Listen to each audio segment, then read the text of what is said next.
Ladies and gentlemen, my name is TotalBiscuit. I'm here to ask and answer one simple question. WTF is Prime World Defenders. So this is a tower defense game by a company called Nival. Now, Nival is responsible for Heroes of Might and Magic 5, as well as Silent Storm and a number of other titles. They're not a bad company. They have their moments of not producing the greatest stuff. I'm a staunch defender, I think, of Heroes of Might and Magic 5, more so than most people are. Aside from the obvious problem of it having long loading times and its interface appeared to be designed by a 5-year-old, it's actually a pretty damn good game, at least in my honest opinion.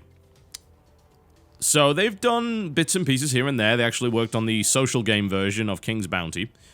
And now here they are with Prime World Defenders, and they're currently working on Prime World, which they're claiming will be some kind of RPG. So they've created this world based around this fictional resource called Prime, and then they decided, you know what, let's use the assets that we've built so far and actually make some kind of prelude that is a different style of game entirely. So here we are, a tower defense game. It's interesting, I suppose, that we've been talking a lot about iteration and cloning over the last couple of days on the channel, because I think tower defense is probably one of the largest genres, and oddly enough, one that's really only become commercial quite recently that relies on iteration of existing concepts. There's really only so far you can go with the idea of a tower defense game.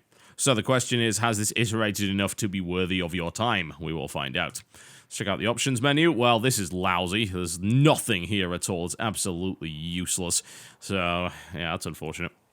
Now, you might think, well, why would you need an options menu in a tower defense game? Well, if you remember Tower Wars, which was one of the... Was that the last TD I did? I probably did one after that, but it was a fairly, relatively anyway, recent tower defense that I looked at. That actually was a pretty hardcore title in terms of its actual performance requirements. It used a lot of really new tech that really hit the machine very, very hard. So I don't think there's any excuse to not have a slider for this. Like, resolution is not enough. You need the ability to customize, at least to some degree. Even low, medium, and high is nice, but they don't even have that. So that could be a problem for people on lower spec machines, which is in itself an issue because those are the kind of people that often like to play stuff like tower defense games. All right, let's get into the game and let's explain it, shall we?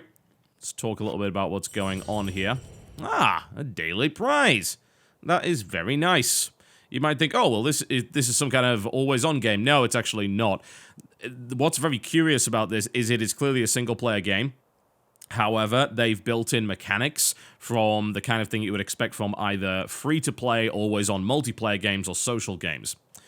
And you might think that's a bad thing, but it actually kind of isn't. All right, so we got a daily prize, so I guess if I play every day, then I get an additional prize. So I get to pick one of these. I'll pick this one, which, as it turns out, is a detector, a guard tower which is able to detect and attack hidden enemies. Will certainly be useful to have one of those, or I can sell it for cash. So, as you might notice, there are cards. This may very well make your eyes light up if you happen to be me or somebody like me who really likes collectible card mechanics.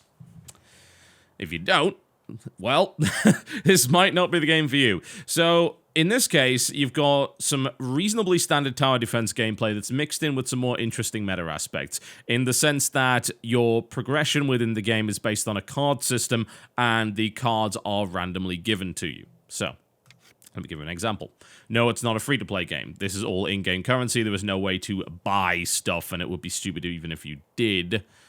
Now, there are two kinds of currency within this aspect of the game. There are stars, which you earn by not sucking at the game, and there are these silver pieces. Now, these can be acquired in a variety of different ways. You just earn them by beating the levels, but there are usually two, I wouldn't say hidden objectives because they're fairly obvious. There are two kind of achievement-based objectives in each mission, which make them a little bit harder, but if you complete those, then you will get extra silver. Like, say, upgrade 5 towers, do this without building more than one of this kind of tower, or do this without using magic, and so on and so forth. So in the booster shop, you can spend that in order to get a card. So let's spend 100 to show you exactly how it goes. Or I could even get 3 cards. Yeah, let's do that. Let's do that. Let's buy a regular booster. You can also get a rare booster by using your stars to get that. Bear in mind, of course, stars are a finite resource, and if you want more of them, you better go back to the levels you played previously and not suck as hard in them. Alright, so let's grab a regular booster of 3 cards. Alright, for 300 silver pieces. And we got Mine Traps, Poison Tower, and Wooden Tower. Alright. It's good that we got those, because that'll allow me to show you another aspect of the game before we actually get into the gameplay itself. You might think, well, why are you spending so much time in the menu? This is part of the gameplay. It's so weird. I get a lot of people say, yeah, skip to 39 minutes in for the gameplay. It's like, but this is the gameplay. This is a very important part of the game, especially in like free-to-play games and anything that's always on. You will generally find that there's a lot of stuff like this that is integral to the experience. In this case, though, it's a little bit weird because it's a single-player title. All right, so let's go to the collection. So this is my card collection. It is ordered by rareness, and these are the towers that I am able to place. I also have magic, and I have artifacts, or at least I would if I had any. So in this case, you can see I've got 3 magic cards, and I have... there we go. These towers. Different kinds of towers. So there's a fairly large amount of towers available. Now, what you can then do is you can fuse cards together using the forge. It's either fusion or evolution. Evolution, you pick 2 of the same card. So if I take wooden tower and, yeah, put that in there, and then this wooden tower, okay? So this will allow me to evolve, and it looks like I should be able to evolve to 3, except I don't have the cash to do it. Now, if I was able to evolve to level 3, that's one of 5 levels that are available on these towers, and usually that allows you to not only upgrade them in the game, but also gain additional basic power, which is pretty cool. Now, fuse is something else entirely. This is a way to get new cards, and you can fuse cards together using fusing agents. I don't have any of those right now, so I don't think I can show it to you. I think you can also just, like, kind of dump everything in there and then fuse them together and see what happens. I could try that, but I don't actually have any money to do it. Maybe I'll do it a little bit later on. These seem to be permanent, by the way, so... yeah, you might want to be a little bit careful. I would imagine it's possible just to Alt F4 and then go back in. I think maybe I'm just misunderstanding the system, but the whole fusion system seems a little bit risky because I don't think it necessarily tells you what it does. It may just be the idea that you can fuse a bunch of random cards together to... yeah, that must be it. You can fuse a bunch of random cards together to upgrade a specific card. So I could take this to level 1.5 by getting rid of my Ice Storm. It's a way to take cards you already have and turn them into something else, but the efficiency isn't very good. There are things which can increase the efficiency, and those are items which you can generally find in the game, just kind of fusing agents.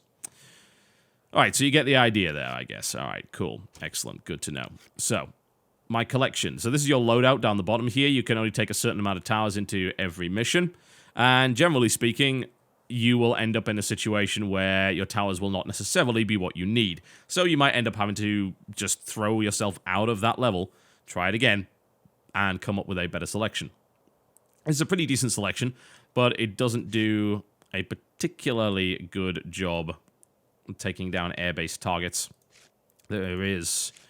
yeah, this one only attacks land, and this one only attacks land as well, so... these are okay, but the slingshot towers are much, much better at taking down air towers, and maybe there's invisible enemies. Now you need to use my detector. The weird thing about that is, of course, that what happens if I run into a level whereby there are invisible enemies? That's a difficult one, because unless the game actually gives you that, it claims that the cards you get are randomly generated. Yeah, so you're pulling cards, and even the rewards that you get from certain missions outside of the tutorial missions where you're given your basic set of cards seem to be somewhat randomized. So that confuses me a little bit, because what happens if there are invisible enemies and I somehow did not have the detector card? That's it's a little bit strange. Maybe there are certain missions within the game that give you those basic cards and everything else is kind of a variation. You know, if I don't have the Flame Tower card, I can probably still win the levels, right? But if I don't have a detector card when everything's invisible, maybe not so much. So I'm a little bit concerned about that. Again, it's kind of hard to know what the case is on that, because until... I mean, even if you play the game through, even then, because I happen to have gotten a detector card now, do I have to play yet another session, start from scratch, to see whether or not I pulled different cards this time? It's hard to know. And that makes this game very, very hard to judge. Alright, anyway. So I've got a selection of cards. I'm pretty much about ready to get started. Before I do that, there is a talent tree. This is, as you might expect, you spend money and you get levels. The levels allow you to unlock different stuff. Like here, I could add another slot for the tower. I think I actually already have that. Accelerated output of prime from the prime reactor, so that's the money that you spend within the tower defense levels itself. Maximum limit of cards in the collection, and so on and so forth. So there's a bunch of stuff. There's a lot of different things that you can get there, and you can customize to your liking. Alright, now, let's go into a mission. This is a boss encounter, apparently. I don't really want to go in there yet, because I don't think maybe I've leveled my towers up enough, so maybe I try something a little bit different. That one's That's a hard difficulty artifact search. Prime Zone Raid. Alright. So apparently there was a treasure chest for the reward there. I might go for that one. There's this. Prime Mining. So these are a little different. There are some variations in each level. So we'll go into one of them and we'll see where that goes. Let's take this medium difficulty one. Now, what I'm noticing here, thankfully it does tell you before you start, there will be harpies in this mission, as you can see. These are the 3 enemies going to throw at you: satyrs, trolls, satyrs. I think they're actually satyrs. I think that's how you pronounce it. And harpies. Okay, so I might want to take the slingshot tower then. So let's customize this. I think maybe I get rid of the flame tower. I can do without it. Or maybe I just get rid of the barrier, actually. Barriers are useful because they allow you to maze, but only certain levels support the idea of mazing, and only to a certain degree. And we're not talking about the idea of playing a game like, say, Wintermore Wars, where you can create this gigantic, complex maze. It's more of a case of just blocking certain paths. So it's a little bit of a hybrid between the notion of build towers on the side of a maze that already exists and create your own maze. That's a bit of a compromise. Don't know whether or not it's a good one. And some would argue that that really dumbs it down, but I guess it turns it more into a puzzle game than anything else, of trying to place the right towers in the right areas. Alright, we're going to take the slingshot, because I say I don't really want to die to harpies, who are flying creatures. Mine traps might be an idea. I assume these only hit the ground. I'll probably take my Ice Storm. Ice Storm is good to slow down enemies. So, let's go into that. Now, I can actually already tell before going into this, because I believe a lot of these maps are reused. I think this one was actually the same as maybe one of these. Was it this one? Yeah, you see?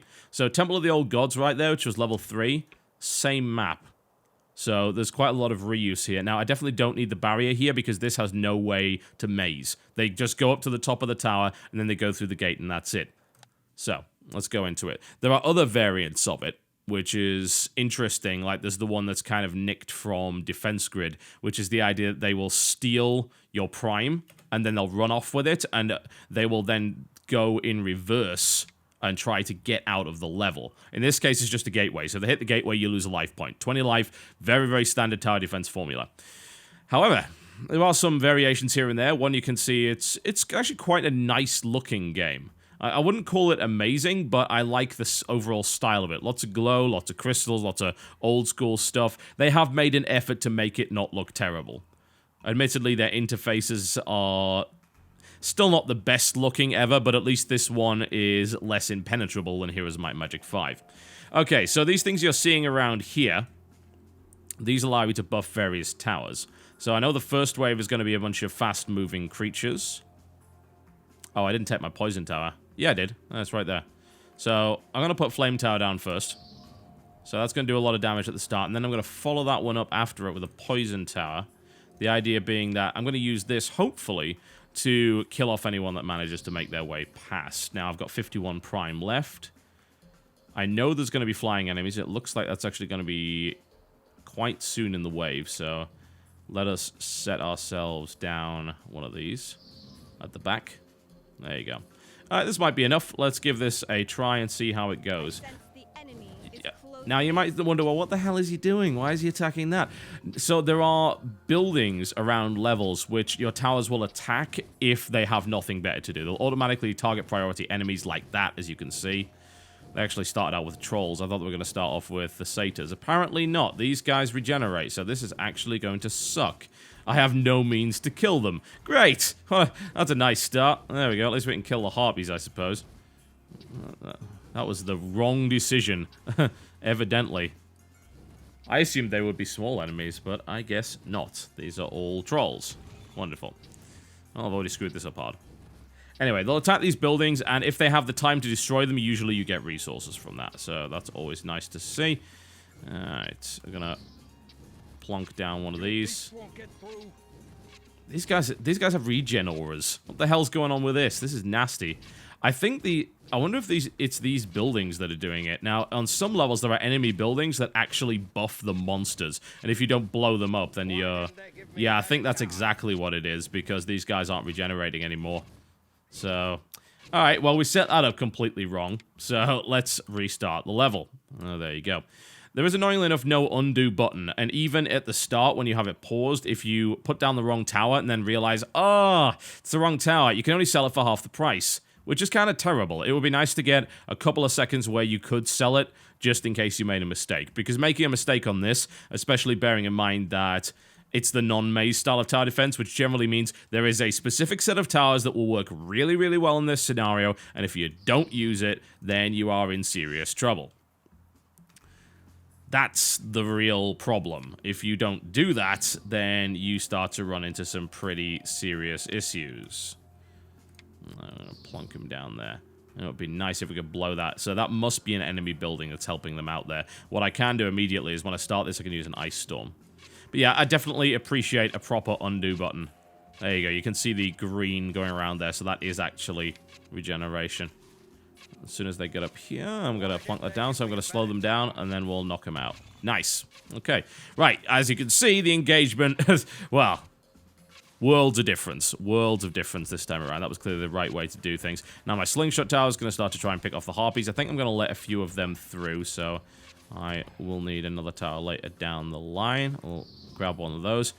These little sigils right here do give you an increase in power in various different ways. So you get your own kind of friendly stuff on the map here as well. What you can also do, which is I mean, I suppose it's a fairly recent addition to a lot of commercial tower defense games that realized, oh, you know what would be good if you didn't just have to wait around? Well, what they do is they allow you to send the next wave in, and the earlier you send the next wave in, which obviously makes things significantly more difficult, the better it is for you because it will give you a bunch of more money. Now, he, sadly enough, did not die there. That's actually really going to suck because I think he's going to hit that regen tower. You could also go double speed if things are a little bit too easy for you. Ah, there's an enemy regen tower down there as well. Now, what I've noticed, actually, certainly from the start of this game is actually not easy to get 3 stars on at all. It is a fairly difficult tower defense, and that's good because, let's be honest, there are a lot of very, very easy TDs. I think those are the kind of things that have very much been popularized by iOS devices, and we're clearly going to have to restart this because it was terrible.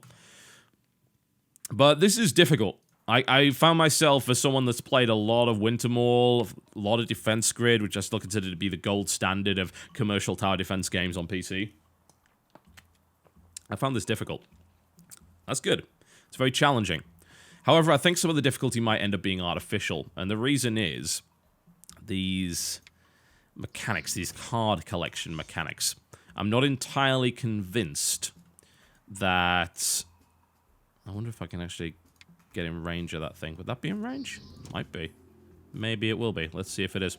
I'm not entirely convinced that the tower defense mechanics work well with the card collection idea. And the reason I say that is because if you're going to make what is basically a puzzle TD, which is the idea that you need very specific things at very specific times in order to make it work, and you've got to figure that out, and that in itself is a puzzle, then you can't necessarily have card collection and randomization in there because you won't necessarily get what you need. Now, there are tower defense games that do have the element of randomization. Oh, you didn't kill the regen, really? Ugh. You are the worst tower. I didn't kill it quick enough. That's lousy. This may not work out well for me. At least that one will die. There are, as I said, there are TDs with some randomness in it. A good example, of course, be the very famous Element Tower Defense. That's something that I know a lot of people like, and rightfully so. It's actually one of my favorite TDs. There is a random mode in that I really, really like. The thing is, that usually gives you enough choice, like, because there's a huge amount of different towers, and the way that you level towers up and evolve them by combining elements does allow for situations where you will have less options, but you will have the right kind of options. You at least have enough options in order to actually make it. I don't necessarily know if Prime World Defenders really lets you do that, because I don't think it's got enough tower options. In comparison to something like Element TD, it's really not even close in the number of options that it's got.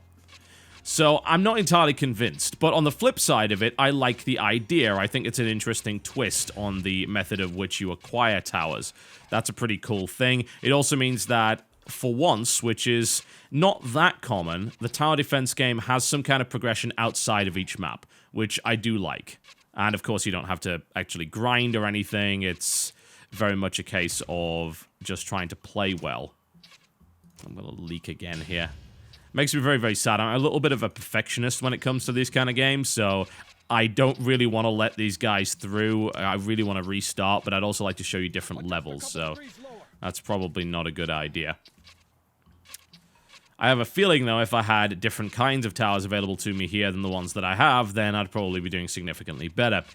And I suppose that's the thing. I have a feeling some people are going to have a very hard time with this game because they end up with the wrong stuff, and then a lot of other people are going to have a really easy time with it. This regen thing is screwing me over really hard. At least this should do something. I need more prime. Come on, kill some more stuff so I can have more prime. I could send another wave through. Maybe that would give me enough for an extra tower, but I don't know. I also want to destroy these because they give me prime, but I don't have the time to do that.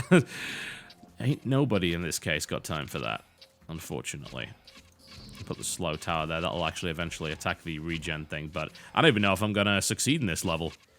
It's not an easy one. This is medium difficulty. So it's tricky, very much so. As you can see, I'm leaking really hard. I don't think I'm actually going to beat this. Maybe I need to use more flame towers. I'm going to restart it one more time. This is kind of embarrassing for me, actually, because usually I'm alright at tower defense games, but in this case, nope. Not at all. Not at all. Which is paused and which isn't. Hard to say. Starting with flame doesn't make any sense because they're going to open up with trolls. Flame is an area of effect tower, which is nice, but it's not too good at killing off heavy enemies. Maybe I use a flame tower later down the line. Could put it there, but flame towers also have a limited range. Yup.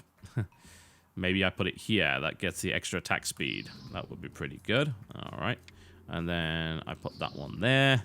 And maybe I put the poison one. I need to put these in a position where I can actually kill the regenerators.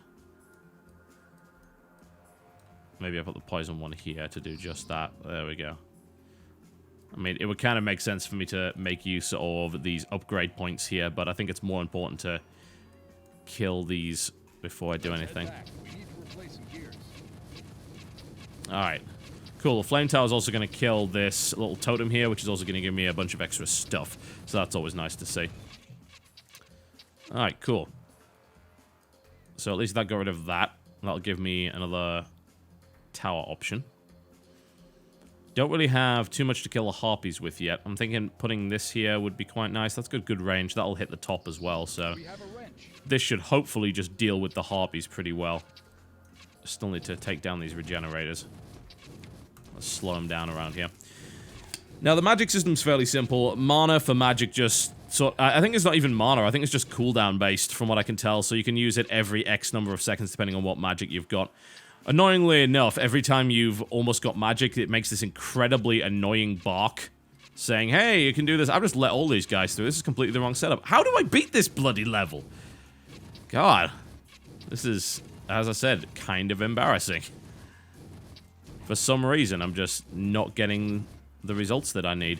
It's a case of trying to kill these things off. It's almost like I'm misunderstanding how they work. Maybe I just need to put arrow towers next to all of them and try and rapidly kill them as fast as possible. Maybe that'll work. Alright, one more restart. One more. This is humiliatingly bad. Good lord. Alright. So, arrow tower there. Arrow tower there. Let's pause the game before it goes any further than that. So that's 1 regenerator, 2 regenerators, and 3 regenerators. This is also in range of that, I think. So there we go. And then maybe we upgrade the one at the front. So that should hopefully make that strong enough to kill that before the trolls come through. That's my hope, especially if I were to slow them down so they don't get in regeneration range. There we go. Slow them down. Ah, too late.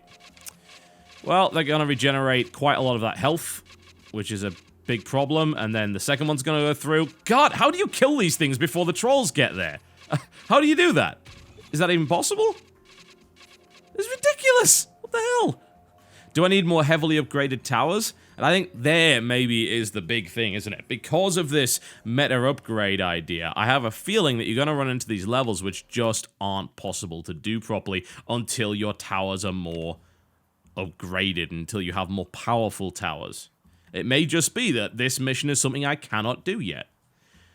Now, that's both good and bad, in my opinion. It's good.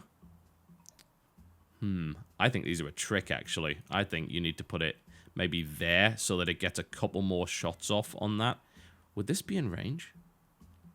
This is the annoying thing. I can't tell if that's in range or not. It looks like it might be. No, it's not. It's going to end up attacking that instead. Annoying. As I said, it's interesting, and it's arguably good, but also arguably not. It's arguably good because it adds a really intriguing element to the title. Something very interesting. The idea that, oh, unlike other TDs, you can't actually just beat everything just by pure strategy alone. You have to, in fact, go through some kind of progression curve to get there. The flip side of that is that, one, a lot of people like these games for the strategy aspect, and two, I'm trying to think of what two is. It could be perceived as a little bit grindy, maybe, by some people. Alright, is this going to actually kill it before then? Oh, you see what I mean? Like, nowhere I put this is this going to kill it first. And then what will end up happening is this will leak here. Then that will go through here. Maybe I just have to put a second tower down there. God. I'm on a determinator spree now, folks. I'm sorry. This is how I sometimes get. There are times... Ladies and gentlemen, no, I shouldn't put that there. That's a waste. I'm being a perfectionist again. There are times when I just want to get something absolutely right. This is one of those times. So if I put that there, if I put the slowing tower here, this will actually attack as well. I don't want to use this damage increase tower for a slowing tower because they don't really do much. So my hope is that I can kill this first, then kill the trolls before they get there, which will give this enough firepower time to kill that, which will then give this enough time to kill that. Let's try it. Here's hoping I did the right thing. And then I can use my slowing magic, which, by the way, maybe I wouldn't have gotten. I mean, there's another aspect. It's like I'm using the slowing tower. It's doing it again. I can't do it. This is actually impossible.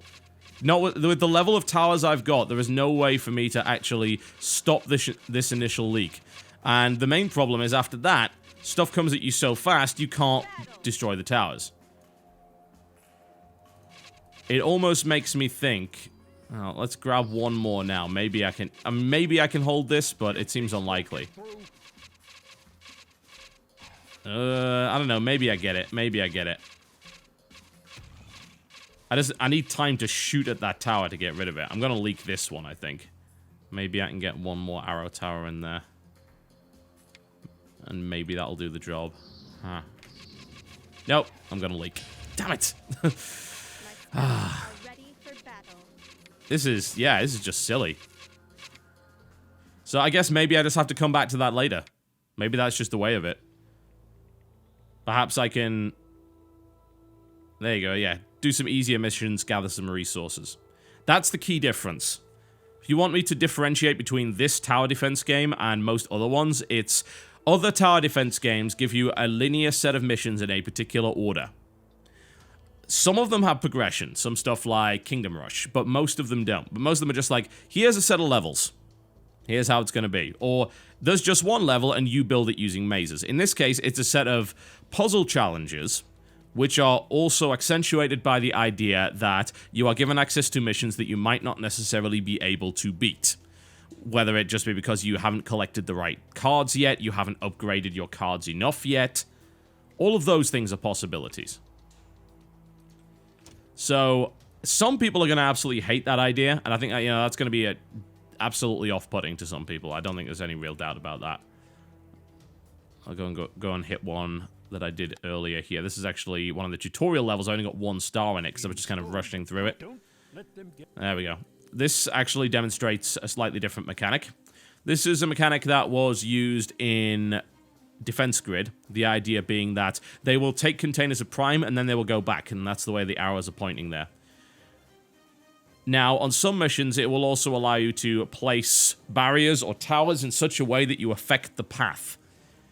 I don't know if they have full-on mazing. Looking at it, it seems unlikely, because the cost of the barriers versus the cost of the towers, I don't see how you could possibly do hardcore mazing in this game, simply because it's not balanced that way. If you talk about other tower defense games, when you maze in those tower defense, which for those of you who don't know, mazing is creating a maze which extends the length of time that monsters will stay in the range of your tower. Yeah, so you don't want them to reach the objective, so you slow them down by any means necessary. The way you can do that is by, of course, creating a maze and forcing them down the longest path possible. In those games, the stuff that you use to maze, which is either maze blocks or very, very cheap towers, you can build a lot of. In this game, you can't do that. The price of every tower, even the price of barriers, is relatively high relative to what you are actually earning in terms of prime on the level. So I don't think there's going to be that many levels that really let you do that to a huge degree. Alright, so they're going to come in from there. At least I think so. It would be nice if these arrows actually move faster, because when you are on levels where you can change the direction, it takes ages for it to indicate what you've actually done there. So it's like, oh yeah, let's wait about 20 seconds for the arrows to come around again to see whether or not it's going the path that I want to. Irritating. Irritating. Alright. Place a tower there, and upgrade there. And there's no flying enemies on this level, so I think we can just roll with that. There we go. That may very well be enough. I should probably get a flame tower, because I think there's going to be a bunch of little small bastards. There we go. Nice and easily taken down. So this is a little bit more manageable from the start. And this will also actually allow me to spawn the second wave and gain some additional points. I want to try and get the flame tower out. There are actually flying enemies on this mission, so I'm going to place a slingshot. There we go. Let's send another wave. Actually, I can handle these fairly quickly. There we go. Let's send the harpies out just a little bit earlier. Shouldn't be too much of a problem. That's pretty well upgraded. And get a slowing tower down as well.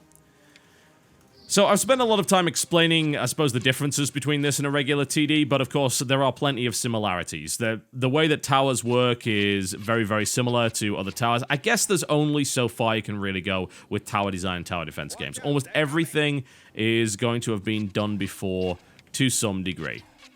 Yeah, I think that's something that everyone just has to kind of accept and move on with. There's only so much innovation you can really put into a genre like this that just flat out doesn't let you do that, right? It's a limited idea. It's like saying how much can you innovate with Tetris, right? That was easy. There we go. Things are going fairly well. I'm gonna put the flame tower at the back there. Let's see how this goes. Wait a bit. What is rather annoying is the actual storyline of this game. A lot of TDs have attempted in recent years to integrate a story into the single-player campaign, and most of them fail miserably. The only game that's really managed to make something compelling is probably Defense Grid, and that is solely down to how cool the computer narration is in that game. It is so awesome. Big fan of Defense Grid's narration in that respect. However, not every game manages to do that, and Prime World is a prime example of that. It has very poor voice acting, and its scripting is not very good either. And I don't mean scripted events, I'm talking about the idea of just a badly written script for the voice actors. It's a little bit derpy. It doesn't sound that great. It would be, I guess, well, I thought it was supposed to be harpies on this mission, apparently not. That is a little unfortunate, I've got to say. I just realized I built the wrong tower. That was supposed to be a slowing tower. There we go. Should be able to handle these guys, I think. Let's slow them down just a little bit more. Thank you very much. Sweet. Oh, I've got to kill them off. I'm not letting them get away. There we go. That should finish them off. Nice. Sweet. Not going to leak anything today. Yeah, as I said, though, the story is pretty bad. The voice acting is pretty bad as well. And what also annoys me in games like this is when they try and have just little incidental barks.